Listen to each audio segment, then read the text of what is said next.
Hello, this is Judy, and I was going to try to do a quick little video on a few of the things that I've learned in the last year that I've been cross-stitching. And these things really helped me, and you may already know them, but you may not. And for those who don't know the story already, I've cross-stitched probably in the early 80s, and then I stopped. And then I didn't start cross-stitching again until the very end of 2020. Actually, I think I just bought charts and floss and linen and didn't really start stitching until January of 2021. So I've only been stitching a little over a year, but there are a few things that I learned that just really were kind of changed my world for cross stitching. One of them is that on the weeks the floss, they come on these skeins that are cut to be about 36 inches. And so when you get them, because I only stitch with one strand, so I try to cut mine, I like mine to be about 18 inches. And I'm not really sure what all you're going to be able to see, but at the end of this little skein here, there's like a loop, and if you cut that loop, cut all of those loops, then you have 18 inches. And so then you can just take your needle. Let me grab a needle. I thought I had one. Well, I did have one. Here it is. Take your needle and just pull out one strand of the floss. And when you pull that out, can you see that? When you pull that out, you're going to have an 18-inch strand. Let me see if I can grab one that I'm currently working on. The next color I'm going to be using on the stitch along piece is the carrot. And so what you would do is just pull up one strand, pull it all the way out, and then you've got about an 18-inch length of floss to stitch with. Okay? Then I probably shouldn't have just stuck my arm across the front of the camera, but I saw that Jo mentioned on her video that her favorite needles are the Sullivan's ball tip needles, and I do like those, but I'm terrible about losing my needles, and now that we have a new puppy, I'm going to have to do much better about that. But my favorite needles right now are the Peacemaker size 28 tapestry needles. Mostly I stitch on 36 or 40 count linen, so the 28 works great for me. I also don't mind the John James 28 count needles. But my favorite right now are the Peacemakers. And my favorite changes. There wasn't long ago that the Sullivans were my favorite. But anyway, that's that. Then another thing is scissors. I love pretty scissors. I don't buy real expensive scissors because I just lose things. I'm not very careful with my stuff. But these little red ones are fairly new, and I really like those. And for cutting really close, can you see that these kind of have a curved edge? These are not expensive scissors at all. These are probably $6 or $7 scissors. It just says made in Italy on the back. I'm not sure what brand they even are, but these are really good for getting down really close to your fabric and cutting.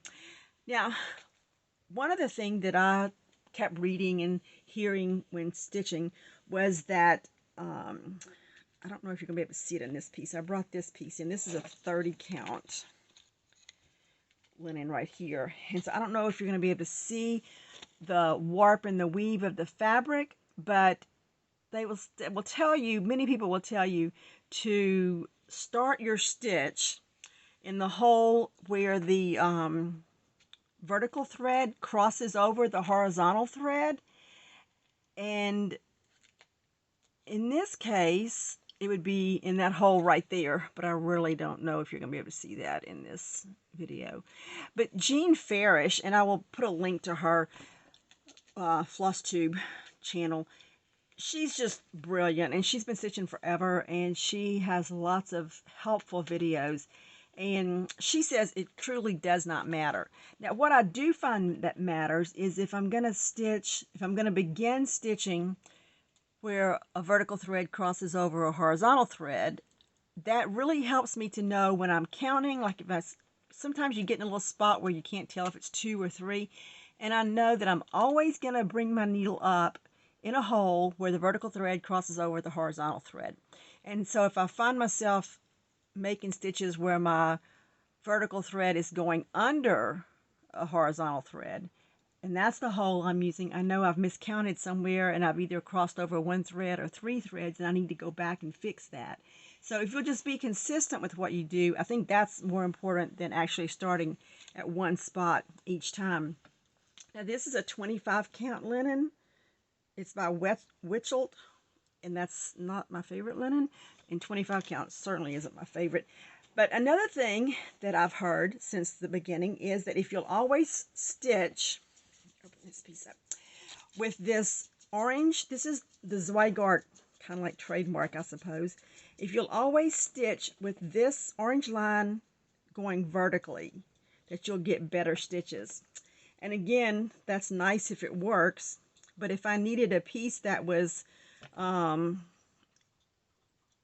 just use up a whole lot more linen in order to get the size I needed and keep this piece going vertically, I wouldn't do it.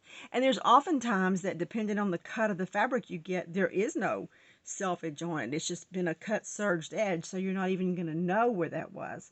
But anyway, there are a lot of things that you're going to hear people say, this is the best way, this is the only way, and the best way is what's best for you. So now I was going to show how I get started, and again, that is totally up to you, whatever way works best for you.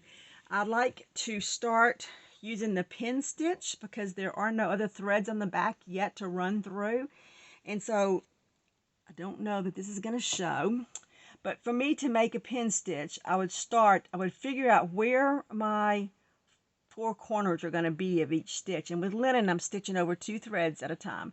And then I would go in between, like you got the top hole and the bottom hole where your stitch is going to be, and there is a middle hole. I would go in that middle hole from the top side down and leave a tail. And then I would go up to the top right, where the top right stitch would be, come through that stitch, hold this little tail so it doesn't get away, go back through that middle and pierce that thread so that you kind of lock it in place. Give it a tug. It should be pretty tight there now. And then go back down through the bottom left where the stitch is going to be. So basically you've just made one leg of your stitch, but you divided it into 2 parts to get it that way. And then always hold that little piece over there so it doesn't get away from you. And then clip it. Tug it first and make sure that it's actually snug. And then hold this up and clip it right down as close as you can get it. And then tug it again. And it's staying. And then come back and finish your stitch.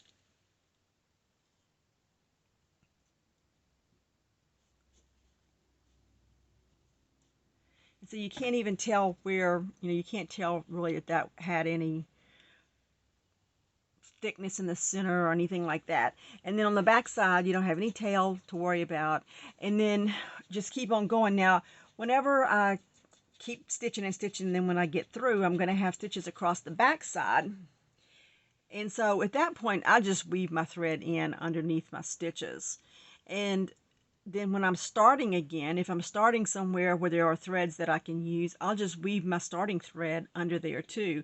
I'll go like, I would go like from here, maybe to here, go under 3 or 4 stitches, and then turn and come back this way, skip that first stitch I just came out of, go in the next one, and go across 3 or 4, and then maybe go up the next row and do 3 or 4, and then just cut it. And it doesn't make any thickness, and it works. It gives, it's not the neatest background I've seen, the backside I've seen, but it's also not a bad way to start and end.